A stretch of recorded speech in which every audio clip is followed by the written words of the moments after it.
મારું નામ આર્યન મિયાણી છે. મને છેલ્લા 13 કે 14 વર્ષથી ચશ્મા પહેરતો હતો. મને દૂરના નંબર 8 કે 9 જેટલા હતા.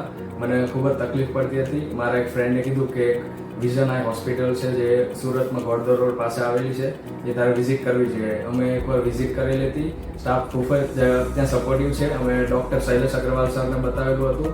એમણે મને 2 સર્જરી સજેસ્ટ કરી હતી, કે એક છે લેઝિક આઈ સર્જરી અને બીજી છે ICL. તો મેં ICL પ્રેફર કરી અને એમાં મને ઘણું સારું રિઝલ્ટ મળી ગયું. નોર્મલ વિઝન હોય છે 6/6, પણ એના કરતાં પણ સારું મને 6/4 વિઝન મળી ગયું, જેનાથી બહુ જ નાની નાની વસ્તુ પણ મને એકદમ ક્લિયર દેખાય છે. અને ખાલી 2 દિવસની અંદર કોઈ પણ પ્રોબ્લેમ વગર મને ઘણું સારું વિઝન મળી ગયું. અને સર્જરી પણ મેં વિચારેલું હતું કે અડધો કલાક થશે, પણ ખાલી 5 મિનિટની અંદર without any bleeding, without any issues મારી સર્જરી થઈ ગઈ. Thank you very much to all staff and doctor Shailesh Agrawal sir.